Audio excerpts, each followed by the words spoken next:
The sitting is resumed.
Member for the City of Bridgetown.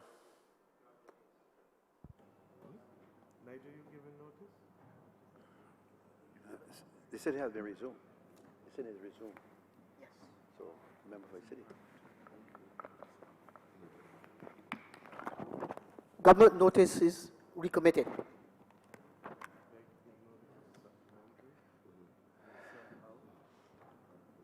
Member for the City of Bridgetown. Mr. Deputy Speaker, I beg to give notice of a supplementary in the sum of $3,565,744 to be granted from the Consolidated Fund and be placed at the disposal of the government to supplement the estimates 2019-2020 as shown in the supplementary estimates number 1-2 of 2019-2020, which form the schedule to this resolution.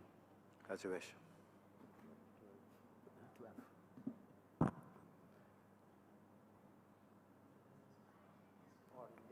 Government business, know the order of the day.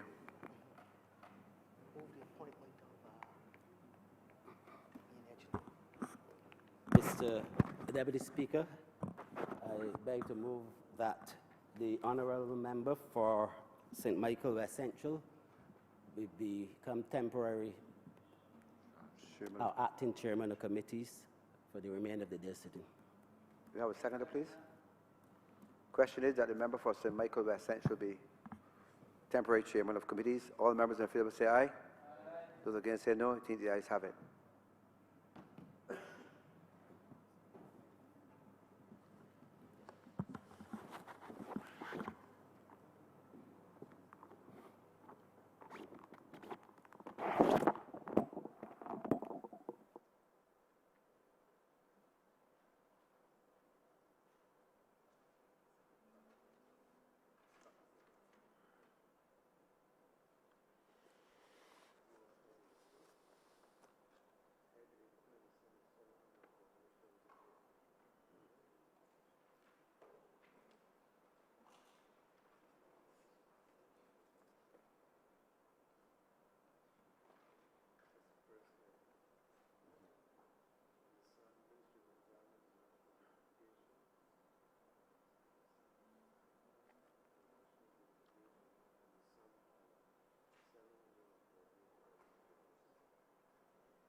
I beg to move that the House resolves itself into Standing Finance Committee. The question is that the House resolve itself in the Standing Finance Committee. All members in favour say aye. Those against say no. I think the ayes have it. I don't know, Lady Chair.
Thank you.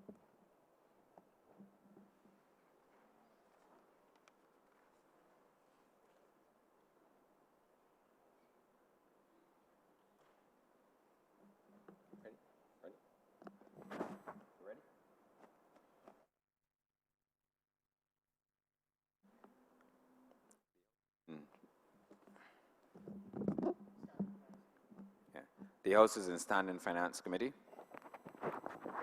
Supplementary resolution, supply the estimates number year 2019-2020 in the sum of $3,565,744. Head 82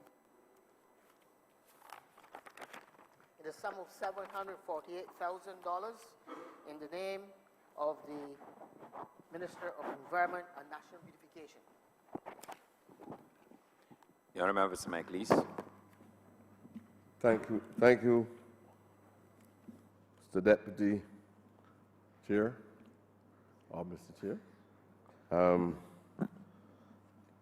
The request is for the sum of $748,800. This is the expenditure for a number of workers that we brought on a month ago, on which we intend to continue the service at the NCC. This is a national cleanup program, and we have touched every strategic area across Barbados. Because of the challenges in relation to financial constraints, the workers will remain employed until the end of the financial year, and and beyond. But we made an adjustment from the original position that we took because of these challenges, and the workers will now work week on,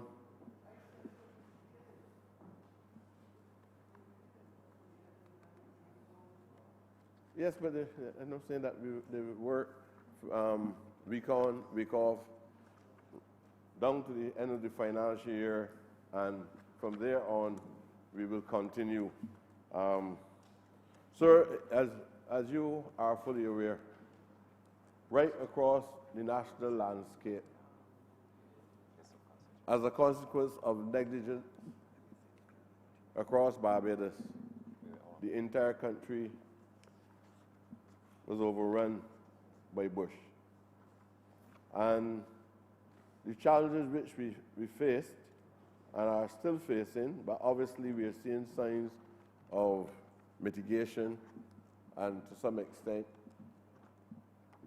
total eradication of some of these problems, is because over the years the cleaning programs were reduced substantially across Barbados.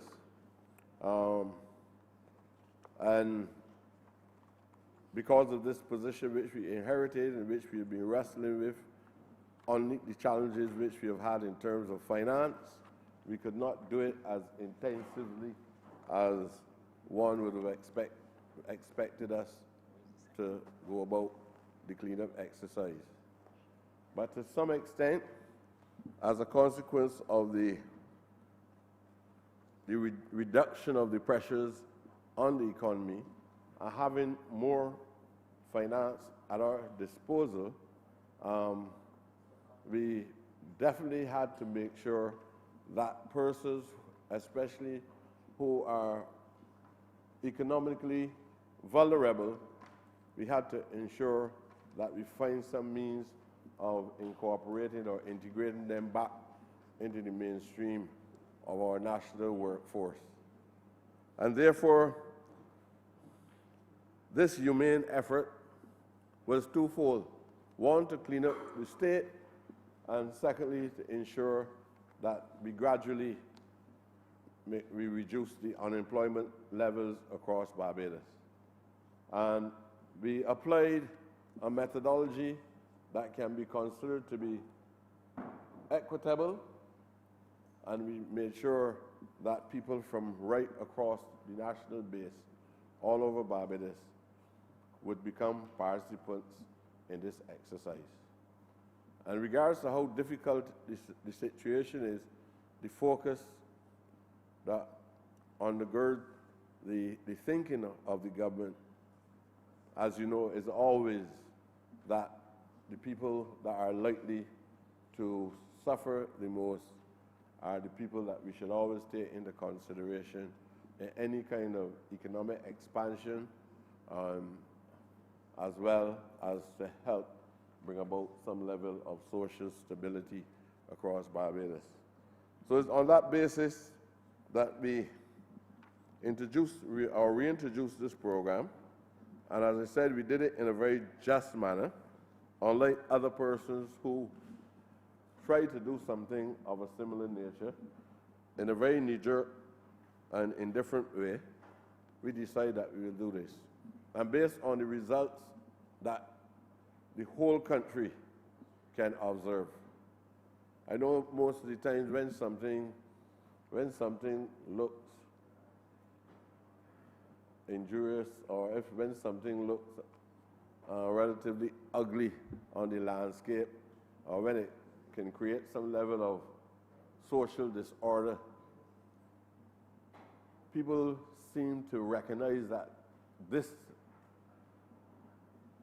type of behavior, this type of action always become more visible than when something is happening in the society that brings it as close as possible to a living paradise. And I believe that wherever you drive across Barbados now, all the conversations that you heard, to some extent almost contemptuous, about the manner in which the ministry and the government was functioning, those conversations overnight subside. And if you drive through St. John, if you drive through St. Joseph, if you drive through St. Lucie, if it is as though the whole country has been transformed into full urbanization. And I use urbanization in the context that almost all over Barbados today,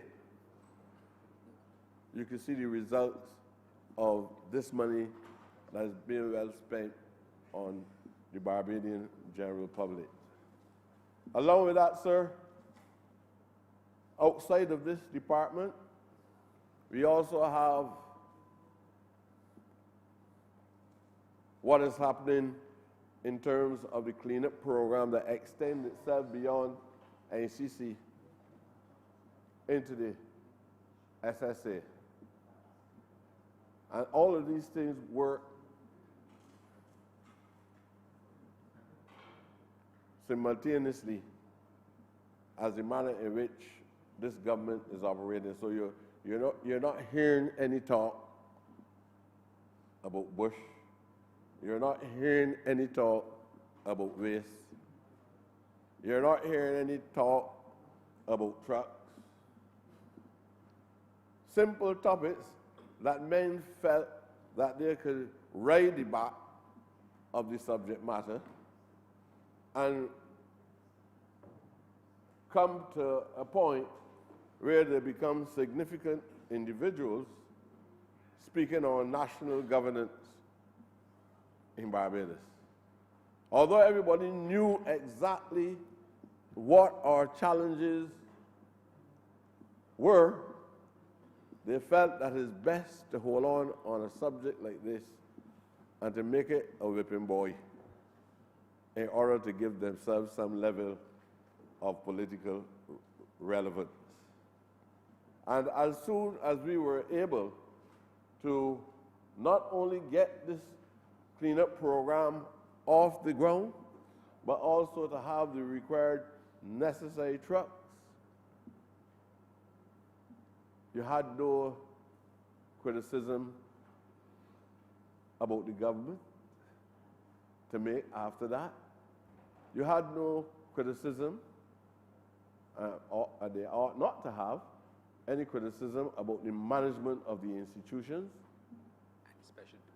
The conversation has to switch, and they now have to look for something else.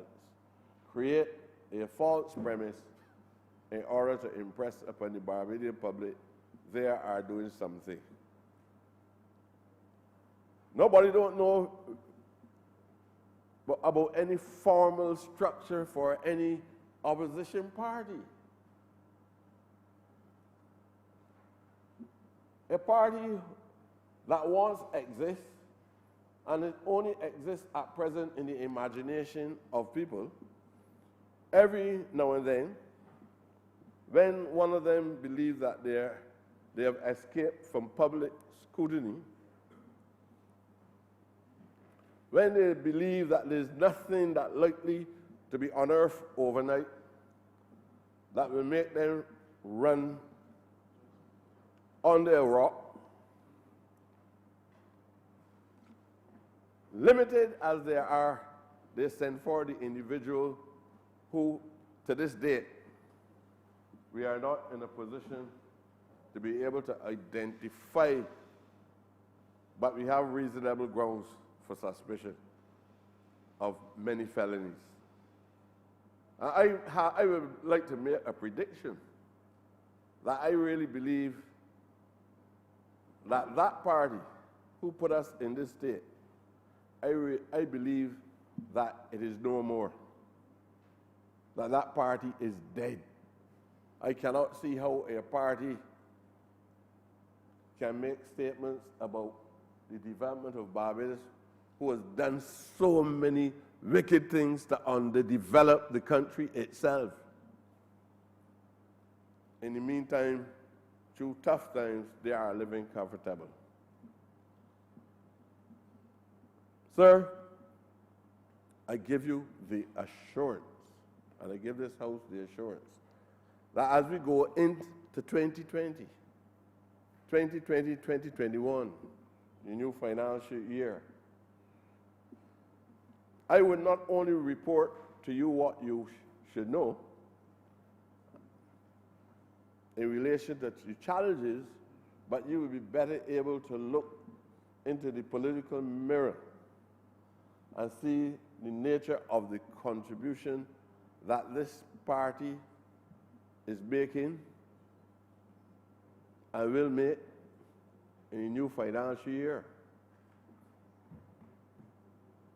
I am not going to reveal those things to you today, but as we go forward, even the areas that you witnessed today and believe that better can't be done, I give you the assurance that we will move much further in the physical and environmental transformation of Barbados, and that the people can feel a sense of pride in selecting this institution in the midst of crisis to bring it from the depths of hell and allow people to live in a paradise once more.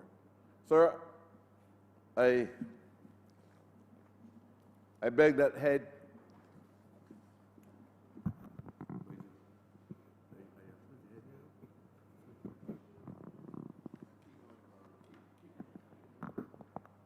Yes,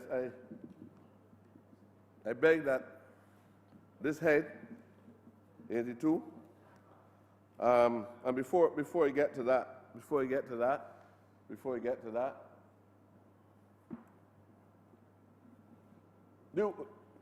and I can't talk about a cleanup program and just stick to direct relevance to this request.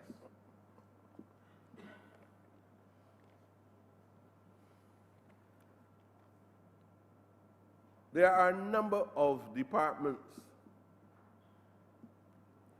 and all of the departments fall underneath the Ministry of the Environment and National Beautification. We've had, apart from what is happening across the island in terms of the debushing program, we also had hundreds of derelict vehicles all across Barbados. And when you have derelict vehicles and derelict houses,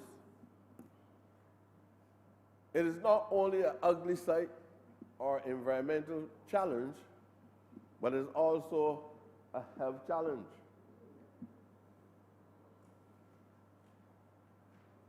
The ministry has been working assiduously to address all of those problems. Wherever we identify derelict homes, and we take the appropriate action in advance, and we recognize that there are no real challenges to the removal of the houses or the removal of the vehicles, we take action as soon as possible.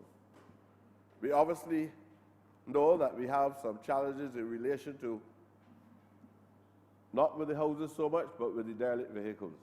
Thank you. And lots of the agencies that, especially with derelict vehicles, lots of the agencies that are responsible for helping us to get rid of this type of waste, those agencies are also experiencing their challenges because the agencies are not consummate recycling units.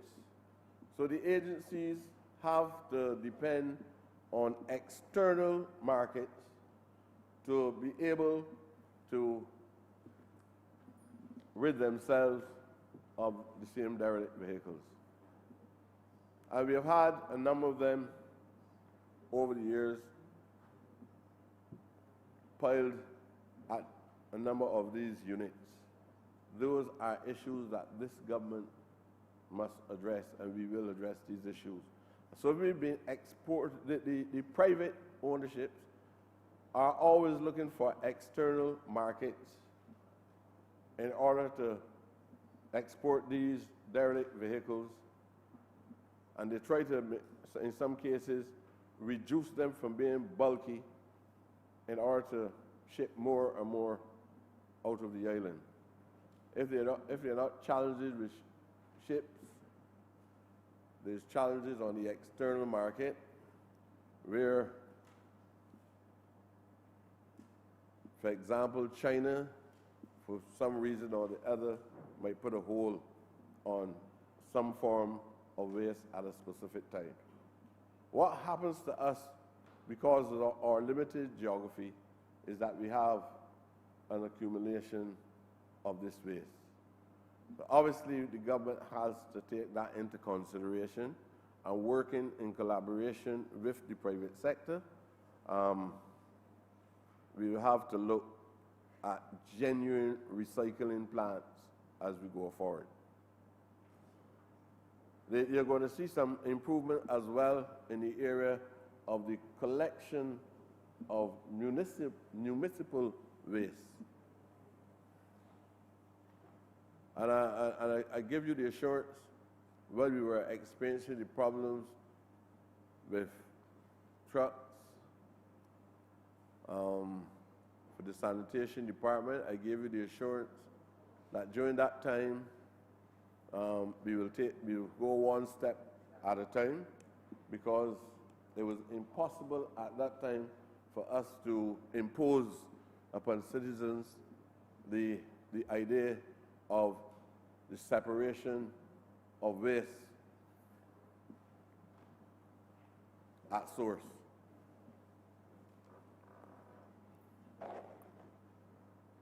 We were making a fundamental change in the culture of the people of Barbados. And we have had a number of pilot studies in relation to the separation of waste. And the kind of sociological approach that we applied was based on seeing how people respond in different social, economic areas to the experiment. And on one occasion when we carried out those experiments, we recognized that there was a necessity to at least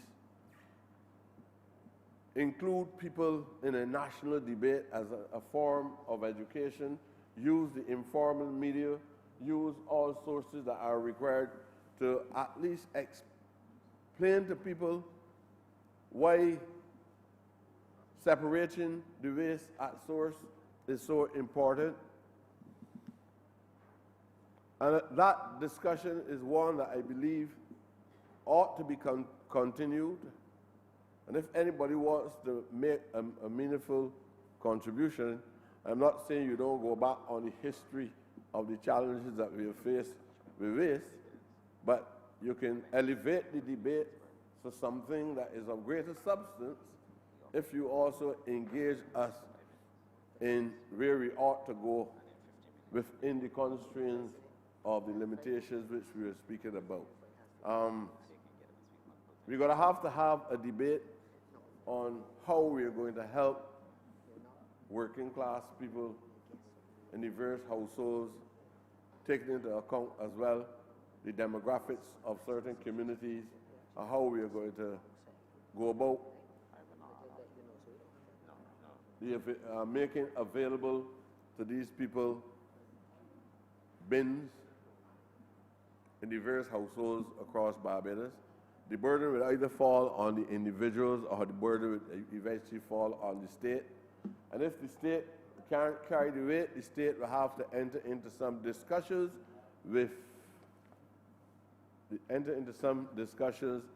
the private sector or other parties, so that we can make this a reality. If we begin to think in that manner, I'm going to come home. If we begin to think in that manner, sir, we'll be able to develop a humane society where people of all different social types, all different groups in the society, businesses, NGOs, civil society in general, the government and everything would recognize this is a small state, and sometimes we just can't carry the full burden. We're full of ideas, we know what we have to do, but at the end of the day, sometimes these burdens are at the point that they are at, not because we don't know any better, but we can't do any better at this specific time because of finance, because of the availability of capital, whether it is equipment, whatever, right? But I want to give you the assurance that what you are seeing coming from the NCC, and what you're seeing coming from the Ministry of the Environment is not a phenomenon acting in total distinction from the general governance of Barbados. It is all underpinned by humanitarian thoughts. And I want to ask this Honourable House to, that this head 82 Stamper. Thank you. The Honourable Member for St. Michael South. Thank you very much, sir. I just rise to speak very briefly to support the Honourable Member for St. Michael East.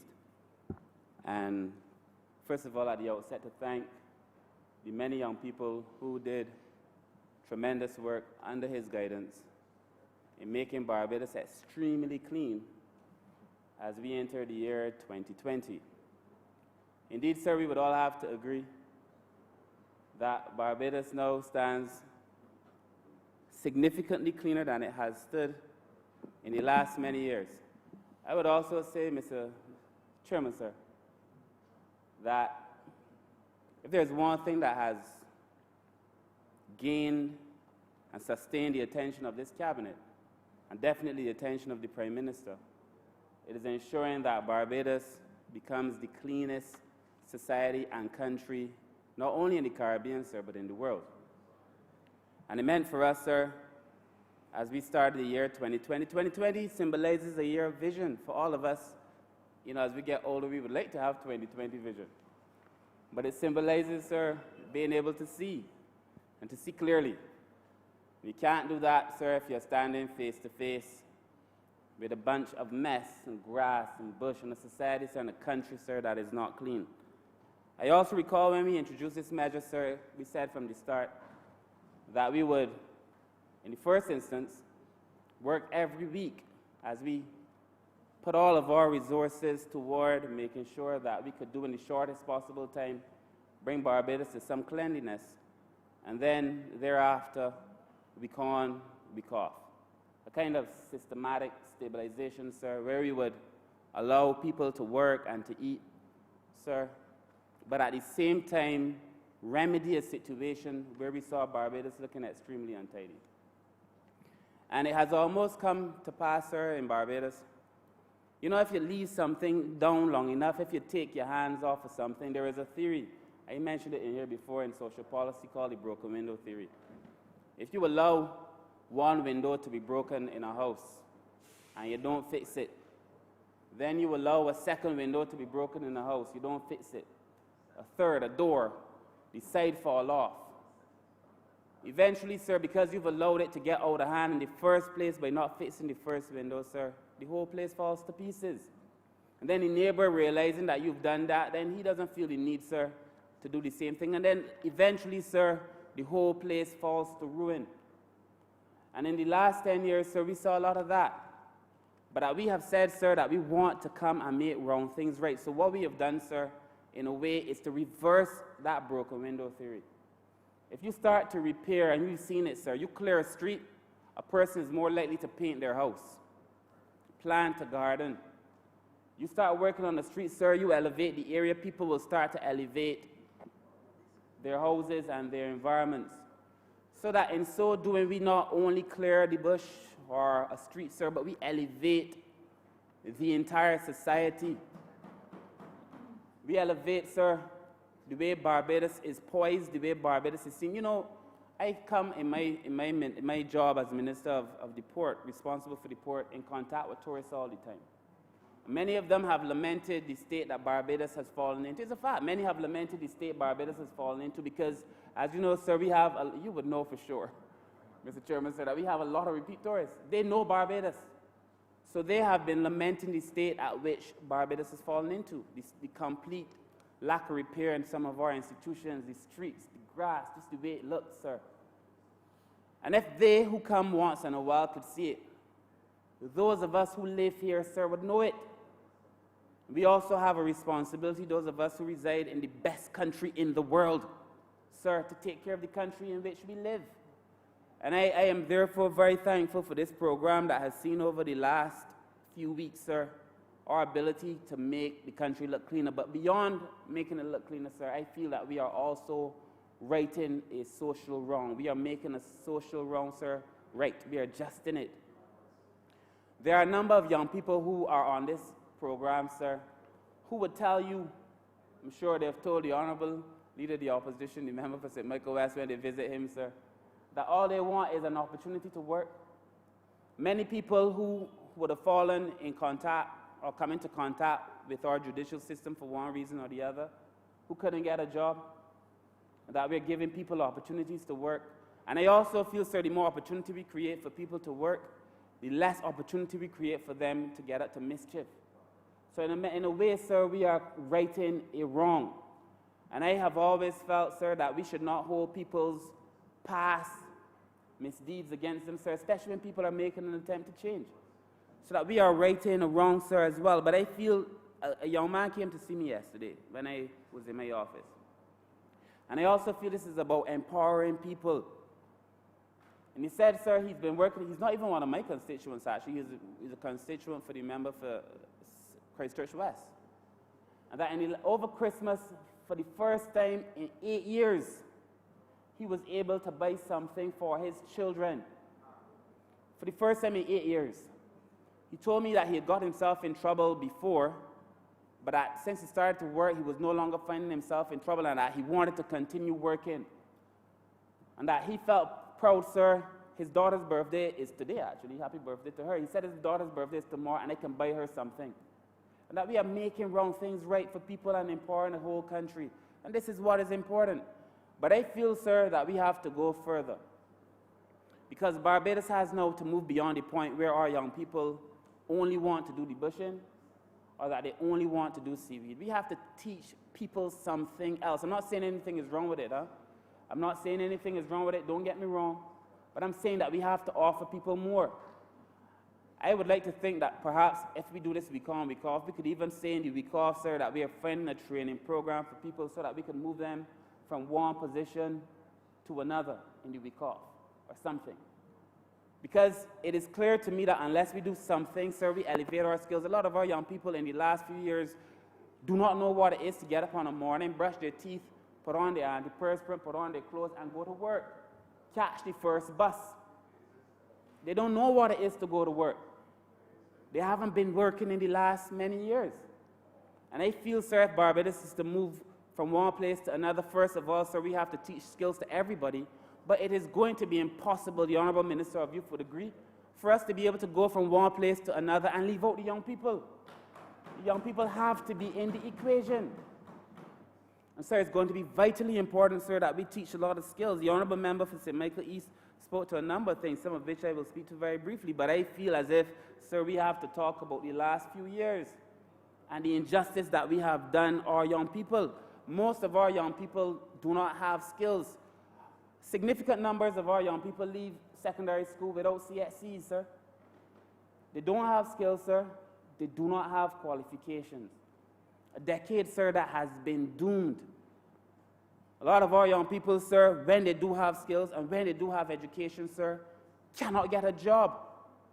So we have now, sir, done our young people an injustice because we have not given them the skills. We've done them an injustice because in the cases where they have made the effort to get the skills, sir, we're not giving them the opportunity. Where they have gone on, sir, to study and to get their education, sir, we have not created the opportunities in the workforce for them to be able to use it, sir. And because of all of this, a lot of them have determined that they have been done an injustice and they will start their own jobs and their own careers. We have not given the entrepreneurs the kind of support that would be necessary for entrepreneurs to succeed. So all around, no matter how you look at it, we have done our young people an injustice.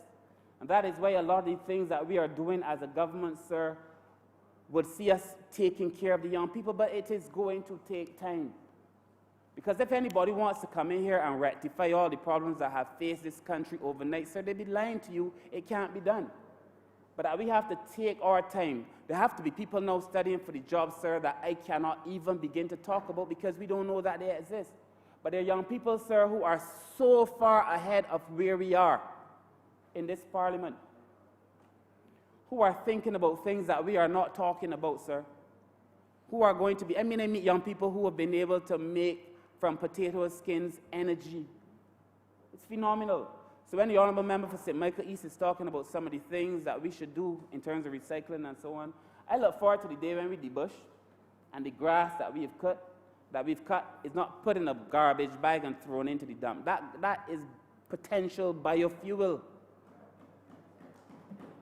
that is potential biofuel. I look forward to the time when we're using that bush, sir, as biofuel.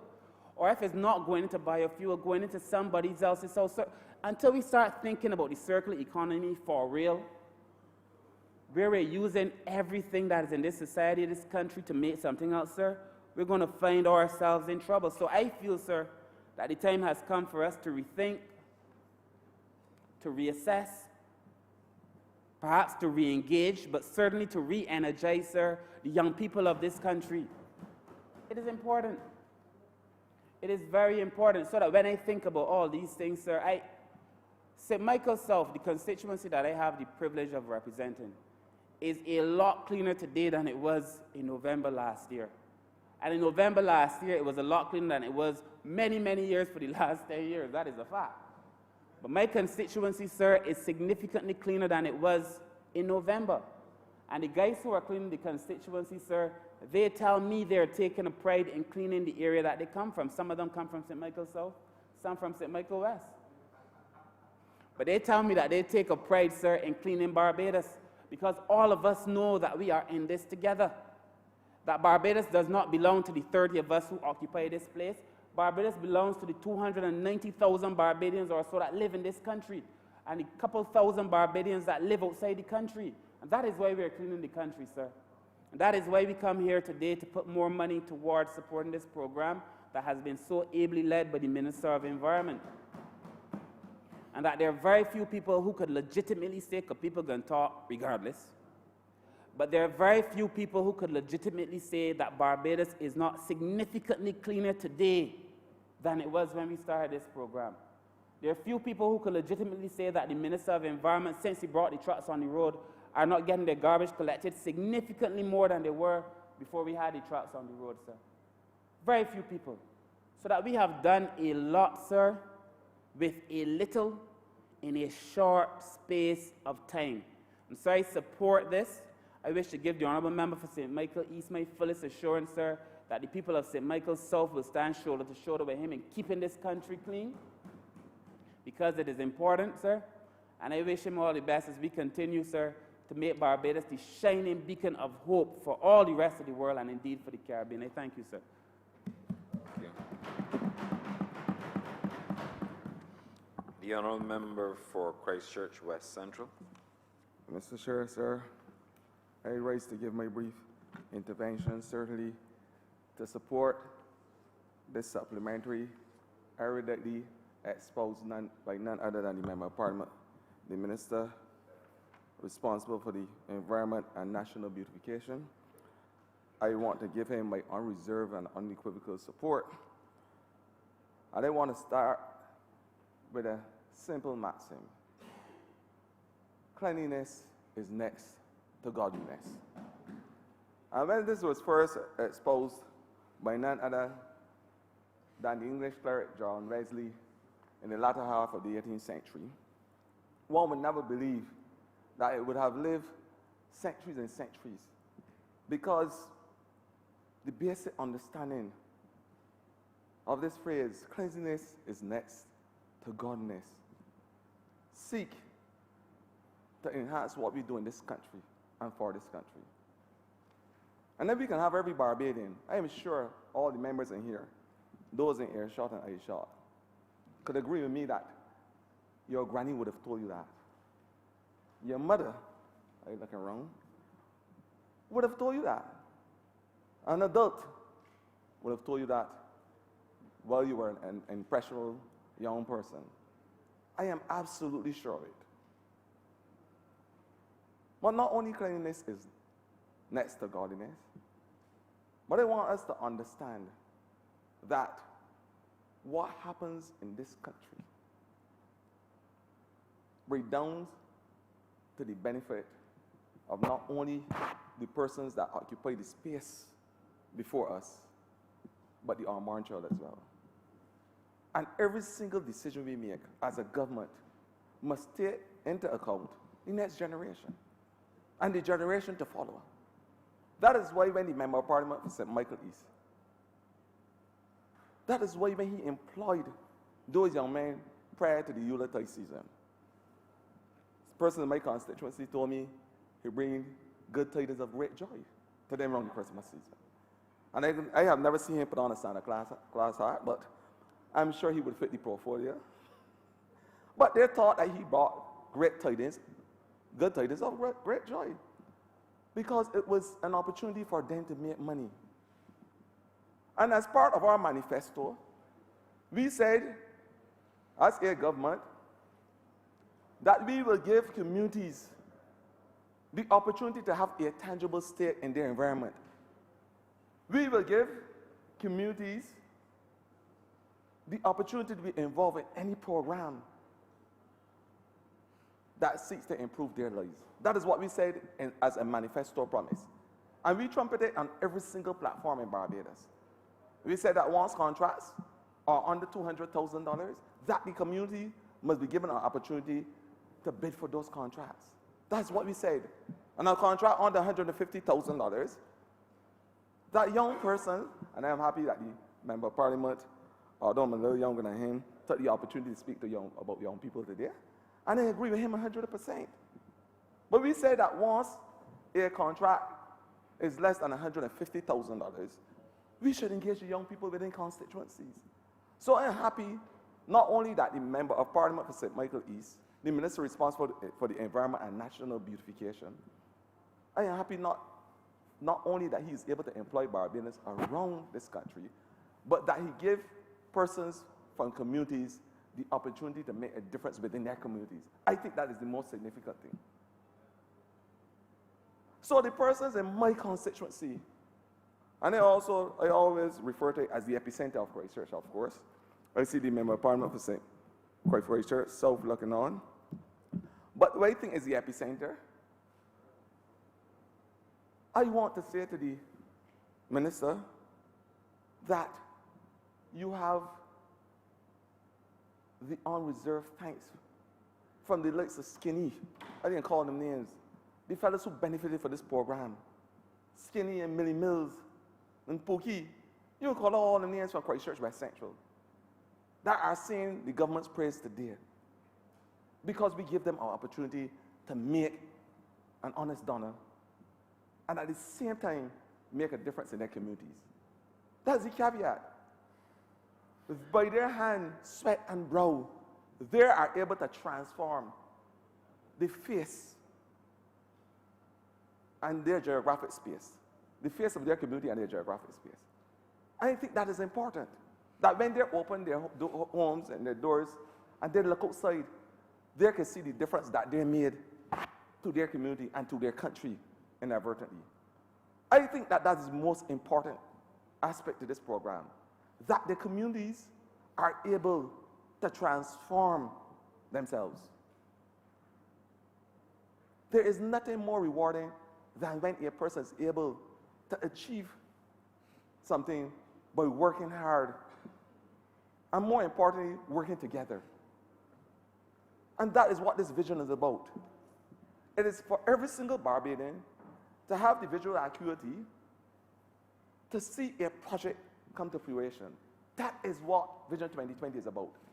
And you would have heard the Member of Parliament for St. Michael North East say time and time again that many hands make light work. Many hands make light work. But at the same time, the antithesis of this is that no work make light hands. And the Member of Parliament for St. Michael South spoke to this. The Member of Parliament spoke to this, that those fellows ordinarily may have found themselves in nefarious activities, because one could only imagine after 10 years of disillusionment, after 10 years of disengagement, after 10 years of disinterest, after 10 lost, lame years, the level of delusion has no boundaries. And young persons were saying that they were blinded with the fact that there was nothing in Barbados that excited them. There was nothing in Barbados that titillated their interests. But I am thankful, certainly, for not only Member Parliament of St. Michael Northeast Vision, but for this entire government who has worked with the PS to try to right the wrongs and to give young persons in this country the opportunities. I am saying, Mr. Chair, that not only does it provide a viable income and an opportunity for our young people, but for the ecosystem and the environment. That is where the caveat lies. When you remove bush from the side of the gutters, this allows free water flow. Less water that is running into the sea, as we know it. And the Member of Parliament for Christchurch East will tell you that he has a problem right now with dryness and drought condition in this country. We need to capture all the waters for the aquifers. So when you remove the bush, you allow the free flow of water, along with the potential for a health threat. It is known that we have a problem with rats in this country. There's a problem with mosquito and mosquito-borne illnesses. The less bush, the less breeding ground for these things. And it is a known fact that mosquitoes kill more persons in this world than any other animal or insect, as we know it. Over 12 million a year. Only recently we had issues with Zika. We had issues with Zika. And dengue fever is always a threat. So that is the reason why this is so important to us. And we are also encouraging those young men, 12 from every single constituency, to look after the plants that the Member of Parliament for St. Michael East, along with the vision of the Prime Minister, to plant around this country 1 million trees. These same youngsters now have the opportunity to look after these trees. These same persons employed in the project now have the opportunity to look after the trees because the importance of these trees. We may not see the reward of the significance of these trees right now as it stands. But in the next 20, 30, 40, 50 years, where global warming, if we do not change the course as we know it, will seek to destroy our basic way of life. 1 million trees. 1 million trees can take from this very environment 48 million pounds of carbon dioxide, which is part of the gases that cause the greenhouse effect, leading to the increase in temperature, and we know all the chain link effects of global warming, sea rise, sun in the ocean, you name it. The importance of planting trees and taking care of them. And I'm imploring every single young man who is part of this project to be responsible for the trees in their communities and their environments, because it may be very well protecting their family, their future, their unborn child. We cannot continue with the normal way of life. We have to understand the existential threat, not only to us as a race and a people, but to every single animal that exists on this planet. Carbon dioxide levels in May last year rose to 400 and something parts per million. If we continue on this trajectory, over the next 20 years, it is believed that it can go up to 800 parts per million. We will not be able to breathe air as we know it. It is a serious threat. And I'm asking every single young person to be part of this effort and this exercise. Be a part of taking care of your environment as you know it. So I want to thank the Member of Parliament I want to thank him for giving young persons, especially those in Christchurch West Central, the opportunity to earn a living and at the same time take care of themselves and their families. But more importantly, be given that once in a lifetime chance to take care of their surroundings, their environment. That is the most important thing. So, Mr. Chair, sir, I want to let the whole of Barbados know that we will continue as a government to work with very connective sinew so that our young people, our old people, the disabled, those at the bottom of the spectrum, that everybody that live in this beautiful country, and I ask somebody, my beautiful, oh beautiful Barbados, we can make Barbados beautiful again. But they wanted to give them the assurance that we are going to move a very single connective tissue to make Barbados a better place for all. And I want to leave with the words of Jimmy Cliff, better days are coming by and by. Thank you, Mr. Thank you. The Honourable Member for St. Michael West. Thank you very much, Mr. Acting Chairman. Let me begin by saying two things, two very important things. The Honourable Member for St. Michael East, who introduced this resolution before the committee, is my MP. He did not speak to me on the matter of recruitment for persons for this work, either in this continuing phase or in the first phase. Second thing, the Honourable Member for St. Michael East, who introduced this resolution before this committee, knows that I am the duly elected member for St. Michael West. He did not speak to me about recruitment of persons with respect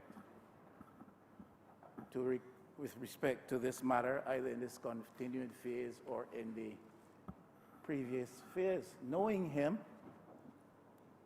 and the good job he does of representing me in this chamber, knowing him and the level of friendship which we share, knowing him and the frequency with which we dialogue, I must come to the conclusion that he did not directly or immediately manage this process and therefore is totally unaware as to who exactly was recruited and from where. Because had he known, I am sure, I would have been personally informed. I would have been given the opportunity to offer some names or suggest some names of people out of St. Michael West. So I conclude, I am sure, that this was handled below his level, as probably is the case by some servant of the public other than himself. I did hear the Honourable Member for Christchurch West Central said that there were 12 persons from each constituency chosen. I further know that the Honourable Member for St. Michael East would not subscribe to the view espoused publicly in Barbados by the individual nominated by that party to represent the party's interests in St. Michael West, that no resources will be made available to Joseph Atherley because he's no longer a part of the government. I know that the Honourable Member for Christchurch East would not support that view, would not support the espousal of that kind of thinking. So I know that it is not from that point of view that I was not encouraged to suggest some names for recruitment for these positions. Having said all of that, Mr. Acting Chairman, I am happy to know that the government is embarked upon a program of cleaning up Barbados, because Barbados has become a messy place. And let's not pat ourselves upon the backs too early. It is not yet a clean place. It is still a messy place. And I would want to applaud the Honourable Minister of the Environment for the labours that he has exerted in an effort to bring improvement to what was really a bad situation with mess and garbage all over the place, making the country very, very unsightly.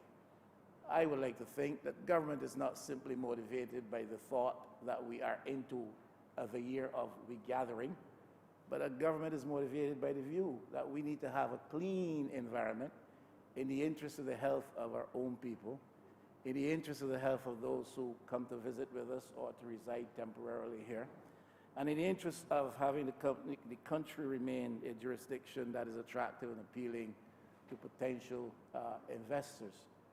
So I believe that this is the type of thinking that should drive efforts like this, and not simply because in the instance of a celebratory year, that we do this to impress those who visit our shores for the regathering exercise this year at Barbados is a clean environment. Compared with others in the region, we are down the list. Compared with others in the world, we are not even on the list. I was in a place recently, Mr. Chairman, I tell you, I traveled back and forth for a week, an hour and a half going each way. And during the course of the week, I saw literally two small pieces of litter on the surface of the roads. So Barbados is not even on the list when it compares to some other places. And certainly with respect to some of our fellow states in the Caribbean, we are still behind. So there's a ways to go. We have to clean up this place. Now, you go around the roads of Barbados and you see the specter of bush and trees growing not only on the sides of the roadways and the highways, growing in the middle of the highways along the ABC highway, you see bush and shrub growing out of the medians in the road and all that type of stuff. We really need to be in a position to treat to this fully. I understand the circumstances of constraint because of the financial situation in Barbados over the last several years. But we really need to treat to this because it speaks very loudly a message to the world who may not understand the circumstances that we are an untidy people, we are an uncaring people with respect to our environment. I believe the environment should loom large in our thinking with respect to many things these days, and certainly this is one of the basic things with which we should pay due attention when we think of the environment in Barbados. So we really got to get that right, Mr. Speaker, and the fact that we would take the time to find some people who can give themselves to the business of putting us in better shape, environmentally speaking, is to be supported, and we do support this. I heard the Honourable Minister in his initial presentation suggesting that in this continuing phase, people will be moved to week-on, week-off basis until the end of the financial year. And then there was an attempt to offer a correction in a side, and taking the cue, the Honourable Minister then said, beyond the end of the financial year. Now, I am left unclear as to what is the intention, what is the plan, what is the projection. Is it till the end of the financial year, which is shortly upon us? Or is it beyond the end of the financial year? And then beyond the end of the financial year, is it beyond April or beyond May? Because that is very vague language, and we need to know exactly what we're talking about if we're voting the people's money, Mr. Deputy, Mr. Acting Chair. I want to suggest, having said all of that, and somebody must do this job, the bushing should not become the highest aspiration of our people. The political system in Barbados is guilty of creating a culture in which menial, and it is menial, if you understand me clearly what I'm trying to say, and I'm not speaking out of any sense of disrespect or contempt for those who do it, but this is a menial job, and it should never be the highest aspiration of any of our people that this should be their lot in life. And the political system in Barbados, whichever administration has been in office, is guilty of creating that kind of mindset, guilty of creating that kind of culture. If it's too many of our people believe that the highest thing to which they can aspire is to get a debushing job around the Christmas season. Now here we are talking about alternating them from one week to the other. And the next time around, we will not alternate them from one week to another, but we will alternate the persons who we engage. So it'll be a different 12 from all the other 29 constituencies. It'll be a different 12. And that's not good enough. We expend as a people, taxpayers, as governments, various administrations, lots of money invested in education of our people. And for them to come through the system and not be so skilled, not to be so qualified in one way or the other, that they can aspire beyond this, to me is a systemic failing that we continue to perpetuate in Barbados. But not only do we see the lack of the requisite skills and knowledge base and so forth to equip people for better jobs in the society, the failing of the system, the economic system, has been that we are not providing that number of alternative, more sophisticated types of employment for people. So people feel that they are confined and consigned to this. And the highest aspiration, therefore, of the single mother from down in Paris Gap is that at Christmas time, I'm going to go to the MP and see if I can get a job debushing. That is a failing of the political system in Barbados. It's a failing of the economic model that we pursue and persist with. And I know, Mr. Deputy Acting Chairman, that this government is better than that, and that this government can do better than that. And though somebody has to do the job, let it be simply that somebody must do the job, and that not the majority of people feel that that is the only opportunity that they are going to get, or the majority of people feel that that is the only thing for which they are qualified, quote unquote, or of which they are capable. I believe this government is better than that. Little pay, menial work in a high-cost context is rather distressing. So you pay people for menial work, the highest thing to which they can aspire. You give them little pay every other week, and then every other group at a certain season of the year. And you do so in a context where the cost of living is high, where bus fares have gone up, where you got to pay additional water rates, where you can't go in the supermarket and comfortably buy a package of rice, where you can't feed your children properly. All I'm saying, this is a distressing situation.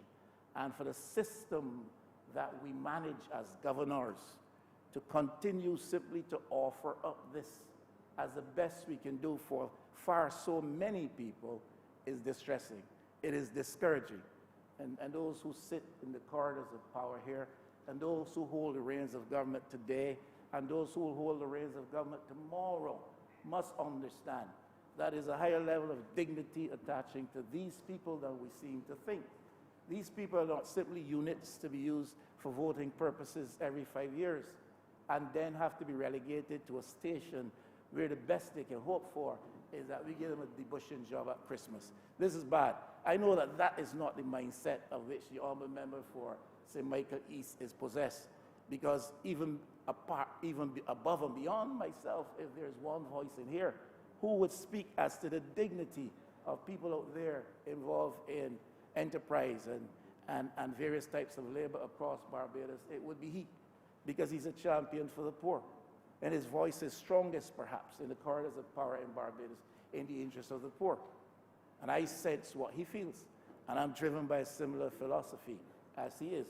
And I'm simply saying today, we have to do our best in the current circumstances, but we must cease subscribing to that situation where the culture of the economic model we create is one that relegates these people to this type of demeaning practice, that they must be subjected to this on a seasonal basis simply to make them feel that a politician is doing something on their behalf. I feel very strongly about that. And perhaps, Mr. Speaker, before I get too emotional, I should stop. I thank you. The honourable member for St. Lucie.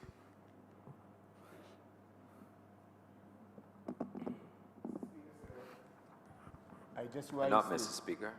Mr. You elevated me to a Chairman, post Mr. I no Chairman. longer, I don't have access to, sir. Mr. Acting Chairman. sir. Unless you're promising me something which you can't do.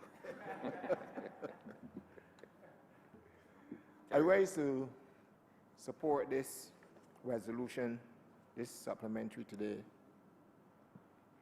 But in doing so, I'm a bit, and I was tempted to interrupt the last speaker, the honourable member for St. Michael West. But I'm a bit confused as to actually what he was saying in relation to the provision of jobs or work, temporary work for those persons who want to earn an honest dollar. Are you saying, sir, that these persons are not to be given the opportunity to earn a dollar even over the Christmas, to have earned some funds over the Christmas period to assist their families? The honourable member for St. Michael West. Point of elucidation, Mr. Acting Chairman. The honourable member for St. Michael was certainly not saying that. And if the honourable member for St. Lucie would listen carefully and with both ears at the same time, he would clearly have heard me to say somebody has to do this, and it is good that there are those who can be found at this time so to do this job. It is unfortunate, I said, however, that we put them alternate 1 week on, 1 week off, and that next time around perhaps it will be one group on and one group off, and that the type of work that we are calling people to do must be considered as demeaning in the circumstances, not sufficiently beneficial in the circumstances, when you consider that taxes are high, and water rates are high, and the cost of living is high. When you take these things into consideration, you are faced with a situation, Mr. Acting Chairman, where people are being taken advantage of by a system that does not sufficiently cater to them. Even though it invests heavily in their education, it does not sufficiently cater to their needs, and it leaves them with this as their highest aspiration, and that is unfortunate for a government as equipped as this. Thank you, honourable member. The honourable member for St. Lucie. There has been a lot That will not interrupt your time, sir. Continue. There has been a lot of long talk by the honourable member for St. Michael West simply to say that he supports what the government is doing. Mr. Speaker, sir. Mr. Chairman. Mr. Chairman. Mr. Chairman. Mr. Chairman. I support this supplementary 100% because every day for the past almost 20 months, we have had youngsters, and each and every one of us have been faced with persons, confronted with persons seeking employment of some sort, no matter what it is. I am sure the honourable member for St. Michael West also alluded to the fact in his opening speech as to why the honourable member for St. Michael East did not speak with him in relation to some of these same jobs. Mr. Speaker, a little money, Mr. Chairman, a little money is better than no money at all. $200, whatever, maybe I'm not saying that is what the figure is. $200 a week in a young man's pocket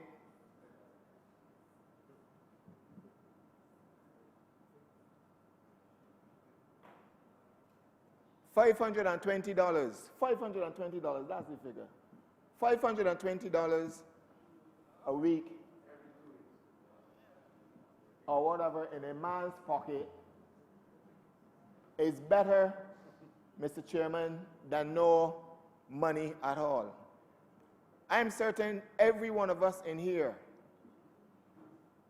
sit in our constituency clinics on a weekly basis or however often we do it. And we are confronted by young men, young women, or men and women, as a matter of fact, because not all of them are young people in terms of being 25 and that sort of age group, because there are some experienced people who are part of the program as well, we are confronted with situations where persons just want to be able to have a little something, to do something for themselves and for their families.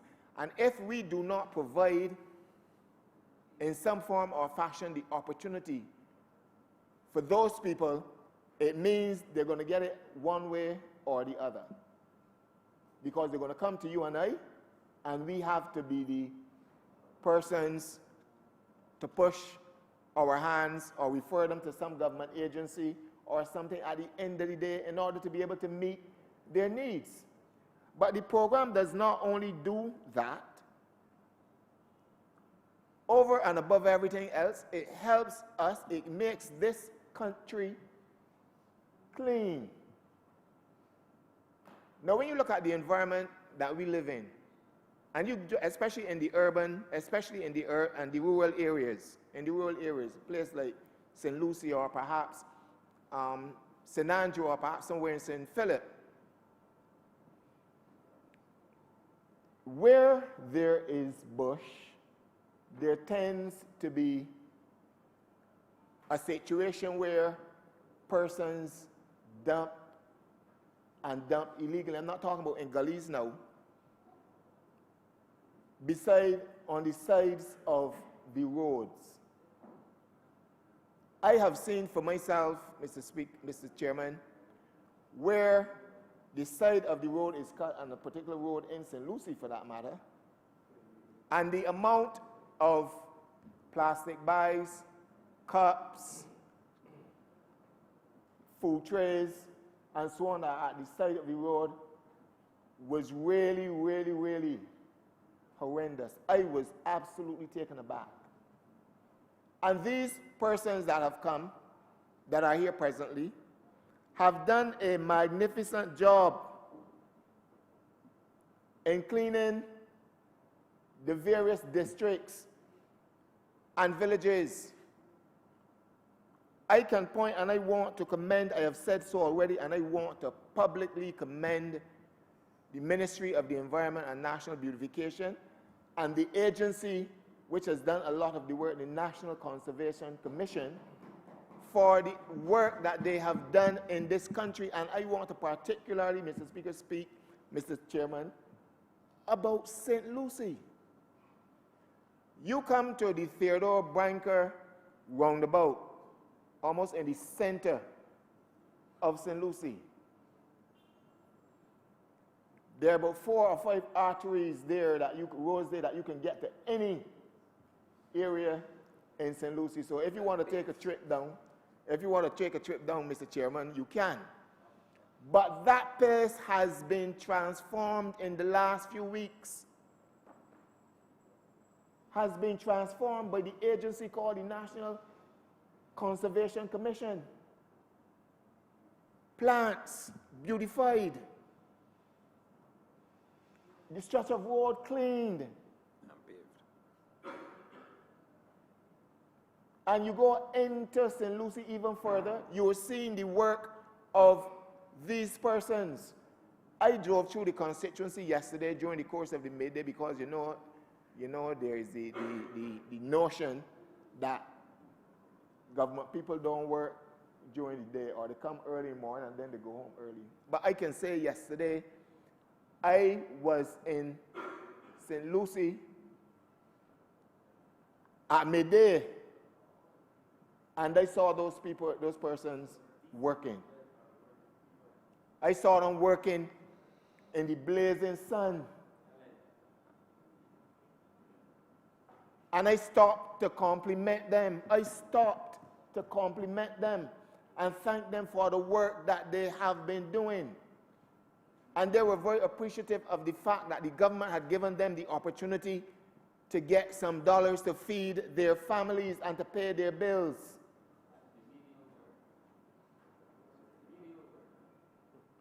So I was a bit confused because whether the work is menial or not, there's somebody that has to do it and do it well. And the Prime Minister, and I sit in a ministry which sometimes is the subject of a lot of blows from the Prime Minister in relation to work done across the country, in relation to cleaning as well.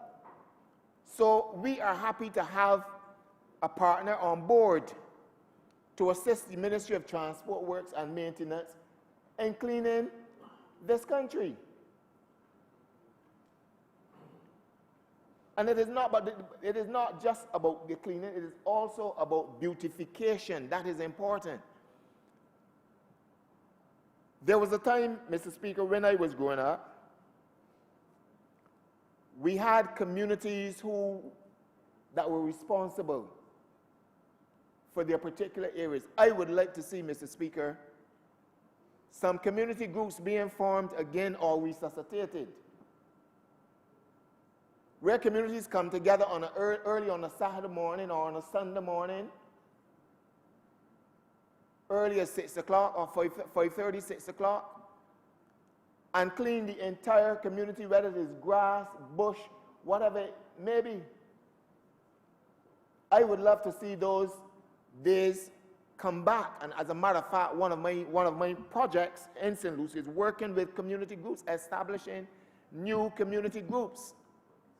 And thus far, we have one that would have come up in the community of Greenwiches, where persons have come together to plan activities, to do projects like beautification. They have approached me in that regard already, to beautify their area, to make their area one of the best within the parish.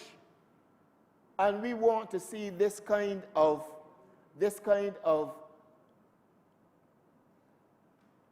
initiative by various groups and various districts in the various communities across Barbados, not depending on government for everything, but working together, because this it brings communities together. It helps you to know your neighbors and so on, the people that live in the same districts, because not all communities are made up of persons who were born and lived there for all their lives.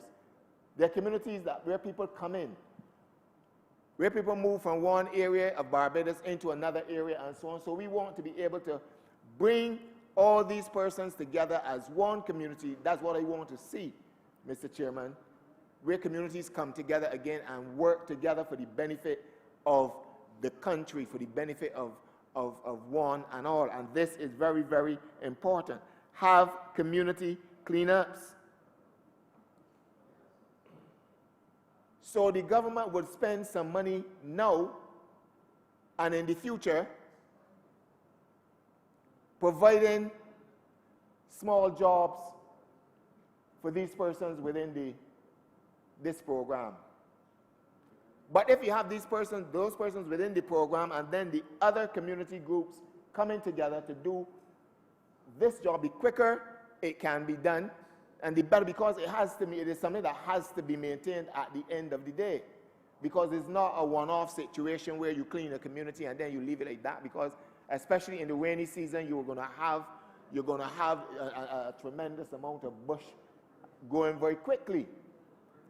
And so perhaps the program would have to be intensified at different points in time. But once these groups come together and keep at it and keep at it and keep at it, we will not just be singing about beautiful Barbados, but we will indeed have a beautiful country.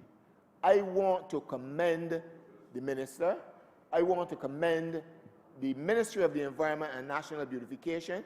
I want to commend the National Conservation Commission. I want to commend those community groups that are still in Barbados today, who have their communities at heart and are doing their very best each and every day, not just to beautify, not just to clean and not just to beautify, but to keep that community spirit alive,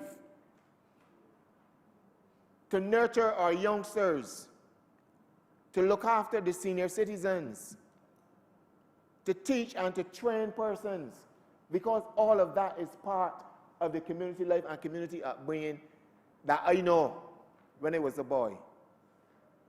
That is very, very important.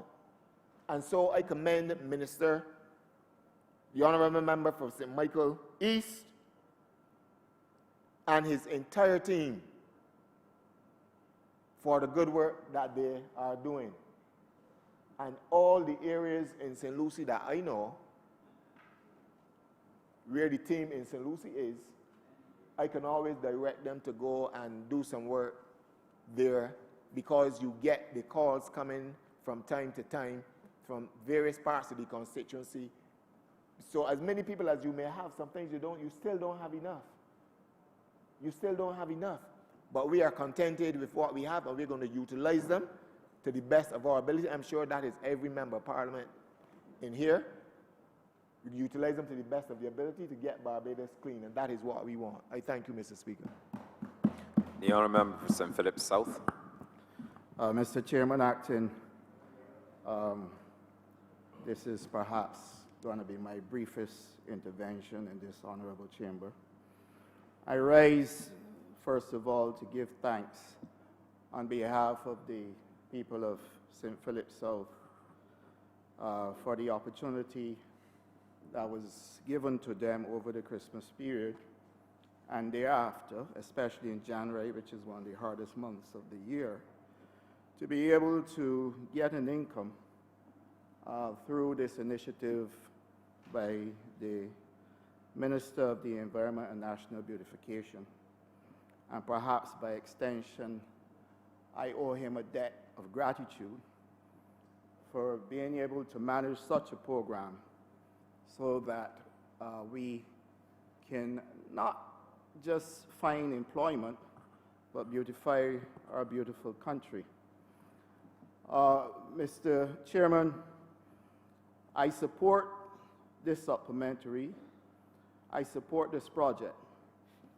But there are a couple of things that are humbugging me as a Barbadian that I believe that I should speak my mind frankly on, simply because that is what I was elected to do in this honourable chamber by the good people of St. Philip South. Mr. Chairman, we can clean all we want. We can spend all we want. But if the people of Barbados do not see it as their responsibility to stop littering our country the way they are, we have to start a different conversation. I am appalled, Mr. Chairman, at what I have personally seen when these young people went out to remove the bush and grass that had overgrown the sidewalks and the byways of Barbados.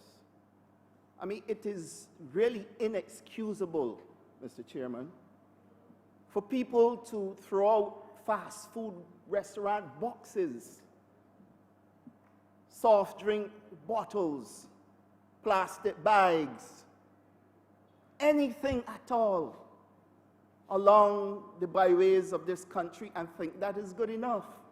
And I stand, Mr. Chairman, in this chamber saying that I completely abhor such deplorable conduct in a country that is driven by tourism.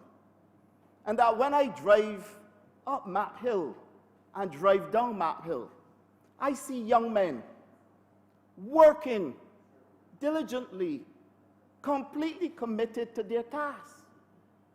But there is no way they're going to be able to remove the amount of garbage that is being exposed after they have cleared the bush that had overgrown Map Hill. Something has to be done about this, and I know that the minister that is leading this project also has responsibility for sanitation. But sanitation would never have been able to see the amount of garbage that's being piled up along our driveways, our byways. Mr. Chairman, I am vexed as a Barbadian. Now, when I was driving in traffic going to Salters in St. George, in a car, somebody pitched a soft drink stopper through the car window, as if it was so big that they couldn't keep it until they got home and pitch it in the garbage. I was appalled when driving through Old Bury. I watched from a minibus, somebody pitch a pair of plastic gloves through a window of the minibus.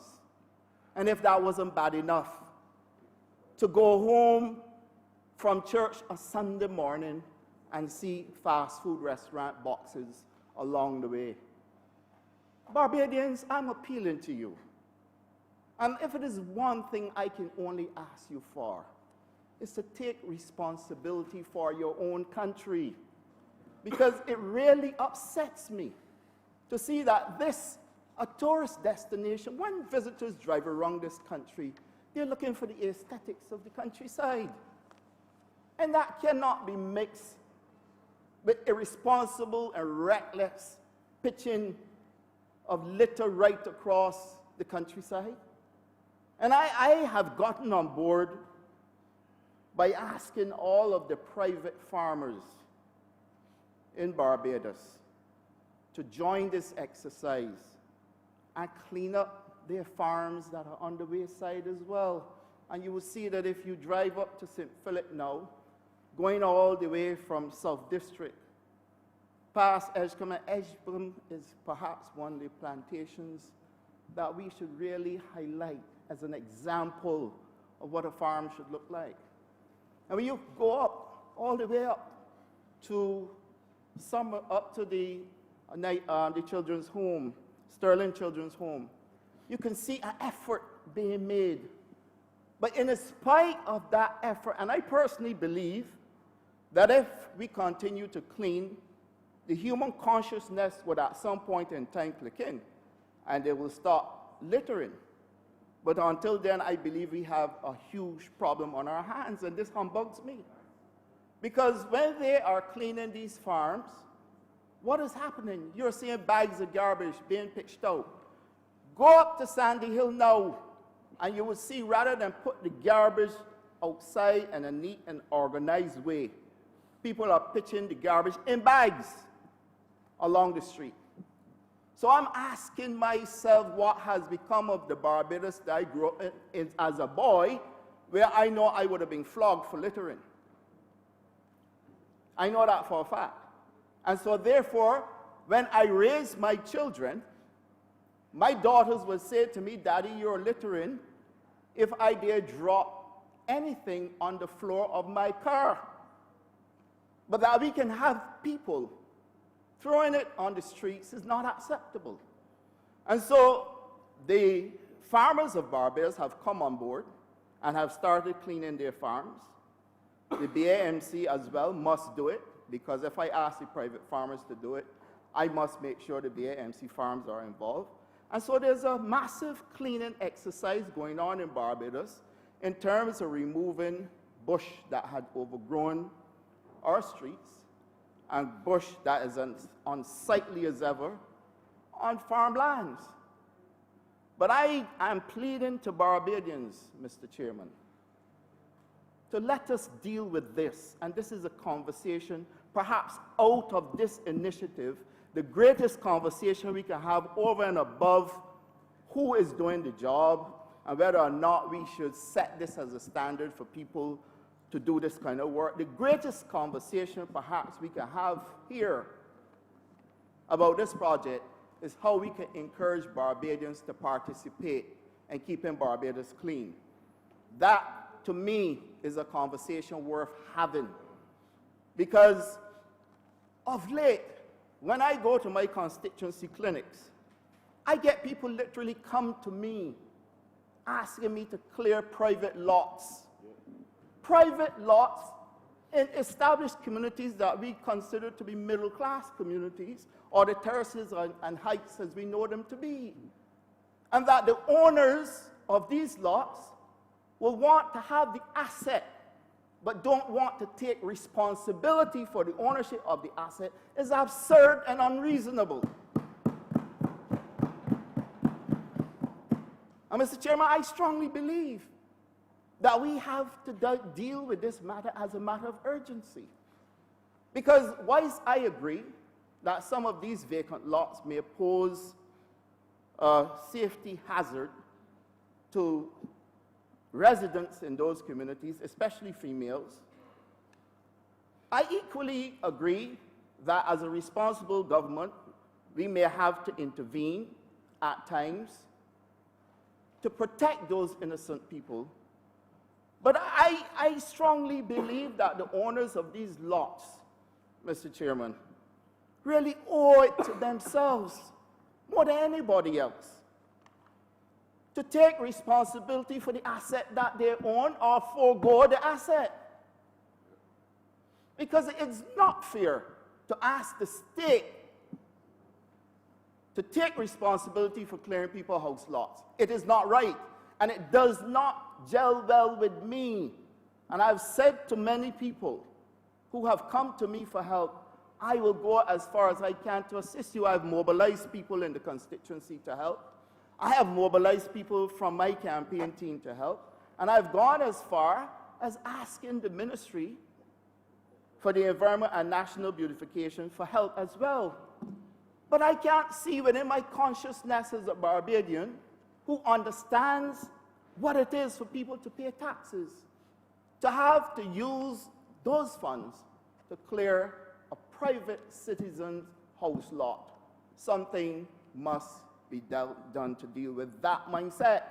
And equally, not only will Barbadians litter their country or leave lots overgrown by bush, but do you know communities are not coming together anymore to say, let us get together on a Saturday with some pudding and sauce and some lemonade and a good rum and get together. We used to do these things and clear some of these lots.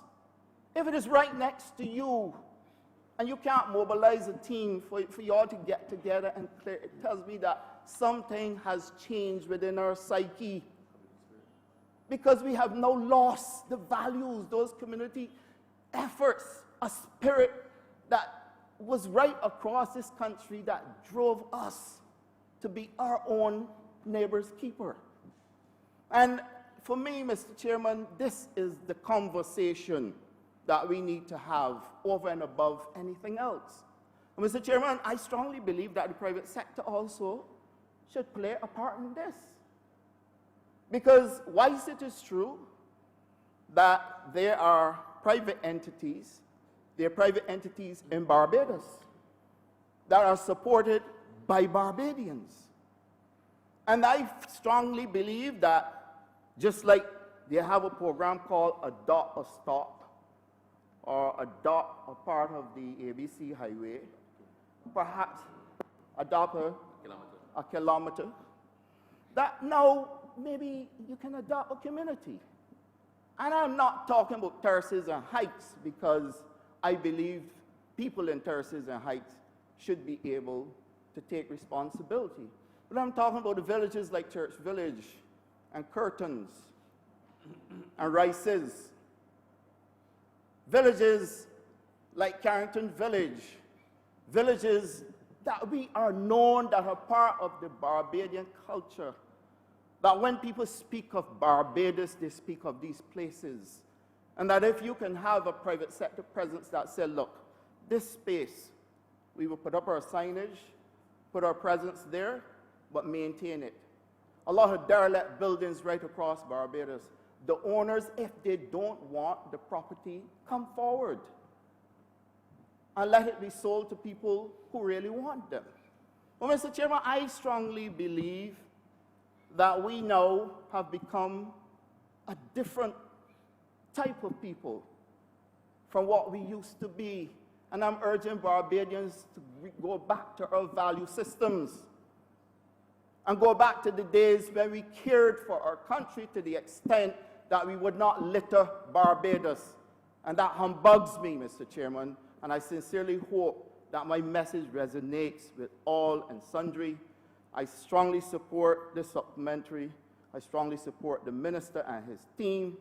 And, Mr. Chairman, I sincerely hope that this program goes on indefinitely. I'm obliged to you. The honourable member for the City of Bridgetown. Mr. Chairman, I beg to move that you do now report progress to His Honour the Deputy Speaker and ask for leave to sit again. Seconder. Seconder. The question is that I now do report to His Honour the Deputy Speaker progress and for leave to sit again. All honourable members in favour, please say aye. Aye.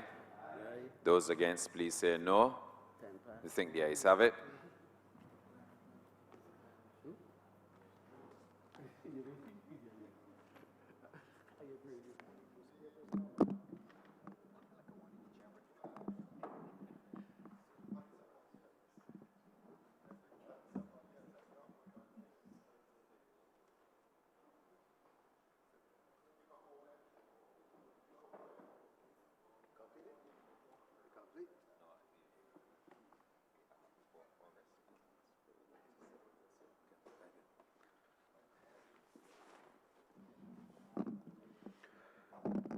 The chairman of committees has reported progress and asks to leave to sit again. Mr. Deputy Speaker, I beg to move the suspension of the sitting for lunch until 2:30 p.m. The question is that we suspend for lunch until 2:30 p.m. All members in favour say aye. Aye. Those against say no. I think the ayes have it. This House is now suspended until 2:30 today.